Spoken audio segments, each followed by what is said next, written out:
जैसे वो कोई पाकिस्तान का ओपनर जल्दी आउट हो जाता है, पवेलियन में माहौल क्या होता है, मैं वो समझना चाह रहा हूँ। आप मुझे बाबर आजम बनाना चाह रहे हैं? चलो मुझे हाँ, खुद तो बाबर आजम साबित हो गए थे, लेकिन अब एक विकेट गिर गई फैमिली। अंदाज़ा था कि ये सीट लूज़ कर जाएंगे या बिल्कुल हारने के बाद ही अंदाज़ा हुआ? हमारे समझने में कास्टिंग बहुत कम थी। जब रिजल्ट आया तो उसके अंदर 2 लाख से ज़्यादा वोट पोल हो चुका था। वो मेरे लिए एक बड़ी ताज्जुब की बात है।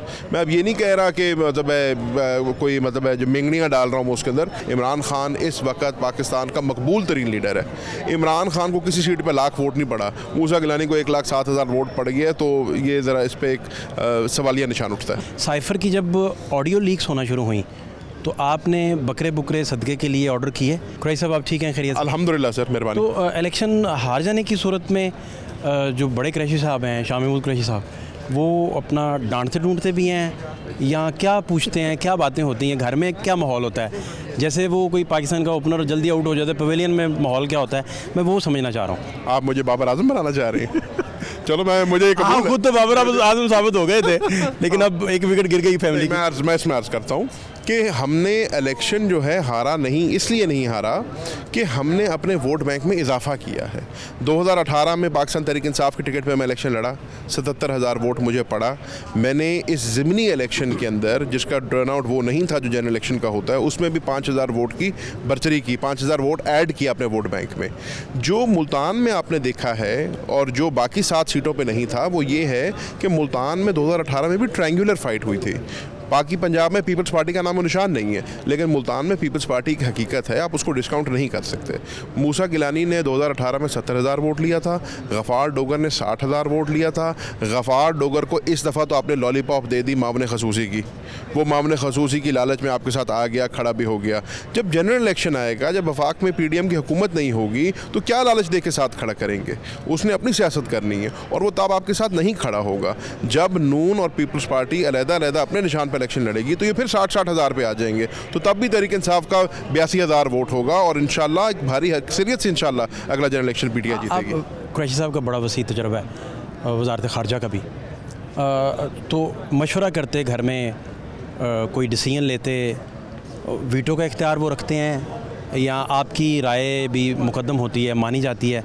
घर में उनका क्या कंडक्ट होता है, मैं ये समझना चाह रहा हूँ। नहीं, उनका तजर्बा बड़ा वसी है, हमें सीखने को मिलता है उनके तजर्बे से, लेकिन ये बात बिल्कुल है कि वो मशवरा सबसे लेते हैं और राय को जो है वज़न भी देते हैं। अगर कोई अच्छा मशवरा दिया जाए उसको सुनते भी हैं और एक इज्तिमाई कोशिश होती है हमारी कि हम एक कलेक्टिव डिसीजन लें हमेशा। फेडरल में जो सियासत डिस्कस हो रही होती है, उसका घर पे इम्पेक्ट क्या आता है?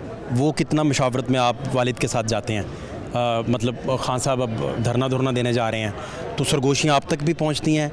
जो शाह महमूद कुरैशी साहब को पता होता है वो आपको भी पता होता है? अगर आप मेरे से ये पूछना चाह रहे हैं कि आगे क्या होने वाला है, तो उसका मुझे अभी कोई इल्म नहीं है, लेकिन जाहिर है क्योंकि मैं खुद कौमी असम्बली का मेंबर रहा, खुद पार्लिमानी पार्टी का मेंबर रहा, तो खान साहब के साथ भी इंटरेक्शन होती थी, खुद पार्लियामेंट्री सेक्रेटरी रहा फाइनेंस का, तो इंटरेक्शन भी होती थी। और मैं सबसे बढ़ के वज़ीर आज़म का स्पोक्स पर्सन रहा, तो प्राइम मिनिस्टर के साथ, खान साहब के साथ उस वक्त ज़्यादा मुलाकातें होती, तो इन्फॉर्मेशन ज़्यादा होती थी। बट आपस में हम डिस्कस करते हैं, उनको भी अगर कोई परेशानी हो या उनके जहन में कोई अभाम हो तो वो मशवरा ले लेते हैं। अंदाज़ा था कि ये सीट लूज़ कर जाएंगे या बिल्कुल हारने के बाद ही अंदाज़ा हुआ, या एस्टीमेट करते हुए पहले पता था ये सीट हार जाएंगे? देखिए, अब ये बड़ी तवील बहस में चले जाएंगे हम, लेकिन मैंने जो है 2008 से इस हल्के के अंदर मैं इलेक्शन लड़ रहा हूँ। मैंने इस हल्के के अंदर 6 इलेक्शन विटनेस किए हैं। हर इलेक्शन के अंदर पोलिंग स्टेशनों पे भी जाना होता है, लोगों से मिलना भी होता है, एक हल्के का ट्रेंड को भी हम समझते हैं। मैंने 16 तारीख को भी 40 पोलिंग स्टेशनों का विज़िट किया, एक पोलिंग स्टेशन के अंदर गया, एक के अंदर जाके बैलेट बॉक्स देखे, एक के अंदर जाके बुकलेट्स देखी, और मुझे 150, 200 कोई ऐसा पोलिंग था जहाँ पर मुझे 210 से ज़्यादा वोट भी कास्ट हुआ नज़र आता हो। और हमारे समझने में कास्टिंग बहुत कम थी। जब रिज़ल्ट आया तो उसके अंदर 2 लाख से ज़्यादा वोट पोल हो चुका था। वो मेरे लिए एक बड़ी ताज्जुब की बात है। मैं अब ये नहीं कह रहा कि कोई जो मिंगनियाँ डाल रहा हूँ उसके अंदर, लेकिन हकीकत ये है, हमारे तज्जिए के मुताबिक, हमारे अंदाजे के मुताबिक 2 लाख वोट इस हल्के में नहीं कास्ट हुआ। और उसकी छोटी सी मिसाल ये है कि 6 सीटों पर इमरान खान साहब इलेक्शन लड़ रहे हैं। इमरान खान साहब चेयरमैन है पाकिस्तान तहरीक इंसाफ के।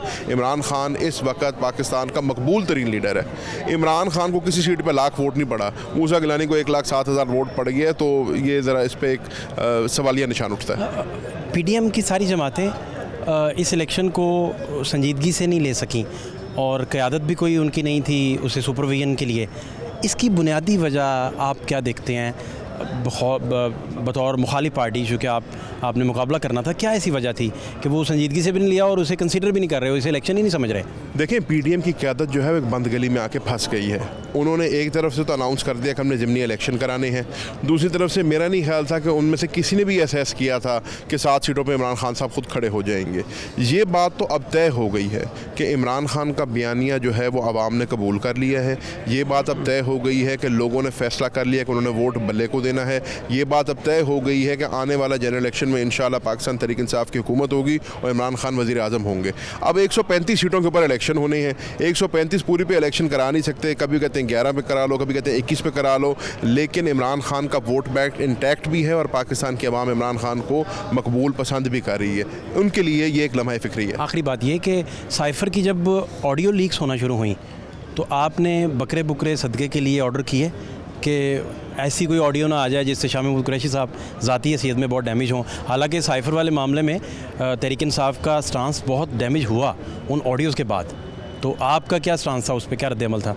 देख, बिल्कुल ऐसी कोई बात नहीं है और कोई तहरीक इंसाफ का स्टांस बिल्कुल डैमेज नहीं हुआ, क्योंकि साइफ़र वाली किसी भी ऑडियो लीक में कोई ऐसी बात नहीं की जो मुल्क के ख़िलाफ़ हो, मुल्क की सालमियत के ख़िलाफ़ हो या मुल्क के इंटरेस्ट के ख़िलाफ़ हो। कह रहे मीटिंग मिनट्स हम खुद बना लेते हैं अपनी मर्ज़ी के।